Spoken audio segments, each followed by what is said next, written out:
One of the biggest mistakes people generally make, and I'm guilty of it too, is wishful thinking. You know, like you want something to be true, even if it isn't true. And so you ignore the things that, you ignore the real truth because of what you want to be true. This is a very difficult trap to avoid. People ask me about success. I've just started thinking about it over the last couple of years because I've seen a lot of it. You have to have an ability to handle pressure.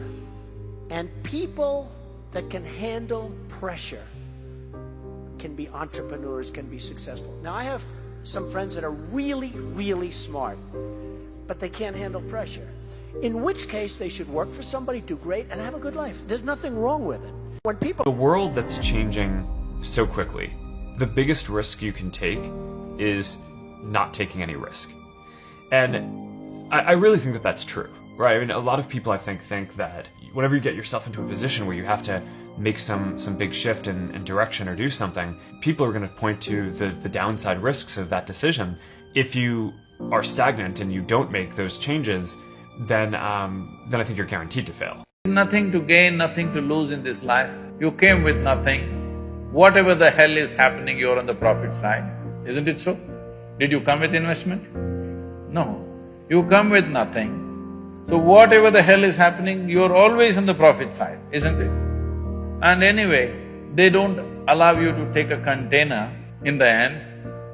So all you have is how profound, intense and beautiful is your experience of life. If you can see it here, and you have the courage enough to speak it, it will happen. So I see these shots, I see these sequences, and I don't shy away from them. A lot of times people believe in certain things, but they keep to themselves. They don't put it out there. If you truly believe in it, if you become vocal with it, you are creating that law of attraction and it will become reality. So he's not the biggest, the fastest, or the smartest. So how does a lion become the king of the jungle? His mentality. That's the only difference of a lion and an elephant. When a lion walks up and sees an elephant, he thinks lunch. An elephant thinks run. And it's all mentality. Because when a male lion walks up, he may be outnumbered by a pack of hyenas, but I'm king of my jungle because of my mentality. It's easy to give up. You know, Hell it's yeah. easy. It's the easiest thing in the world to do. I'm done. Yeah, it's easy. It's very easy. But what's hard is going, yo, yesterday I got nothing from working as hard as I could. Nothing happened from that. I'm gonna do the same thing again today, but I'm gonna try to go harder. That's the hardest thing in the world. To get up every day and give 100% and be in the same position that you were each day, but mentally know that you're trying and trying and trying. That's a real grind. I ask all over the world, what does school teach you about money? And the answer is nothing. And that's not a mistake. That's not an accident. I knew that. Most people know that. But the way to keep the poor and middle class working hard is never teach them what the rich know. And we still tell kids to go to school, get a job, work hard, save money, and get out of debt. Now, who tells them to do that? That's the most ridiculous thing there is. The book starts and it says, lie number 1, saving money will make you rich. Yeah, it never will. You know that. All taught that as kids. Yeah, because they can print it. Why would you save it and why would you work for it if they can print it faster than you can work for it? When asked what's the biggest mistake we make in life, the Buddha replied, the biggest mistake is you think you have time. Time is free, but it's priceless. You can't own it, but you can use it. You can't keep it, but you can spend it.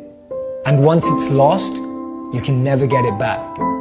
Imagine if you wake up every day with $84,600 in your bank account. And every day, at the end of the night, it's gone, whether you wasted it or not, and then the next day you get another $84,600. You would do everything in your power to spend it. You get 84,600 seconds. Why waste time? You don't start things and not finish them. You don't quit. There's nothing that comes out of quitting besides knowing that you didn't finish. We finish everything. If you're going to do it to try and be the best. Not be better than other people, be the best for you. Nobody is going to give you anything that you have not earned. Nobody cares how tough your upbringing was. Nobody cares if you suffered some discrimination. You have to remember that whatever you've gone through, it pales in comparison to the hardships previous generations endured, and they overcame them. And if they overcame them, you can overcome them too. Like a boomerang. If you're good, good things will always come back to you. Think positively, speak positively. Nothing is impossible if you believe. You meet somebody, a guy or a gal, that you are interested in, and they tell you that you are too much for them, they are right. Do not dim your light for somebody else's convenience. The fifth piece of advice, Carla, is you must celebrate your victories often. There'll be lots of things that will happen in life that might make you sad, that might make you pause.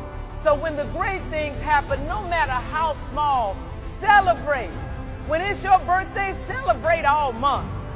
My next piece of advice, Carla, don't worry about making mistakes. And oh, by the way, making a mistake, Carla, does not make you special. Everybody makes a mistake. What makes you special is how and if you get up. I can't handle not knowing.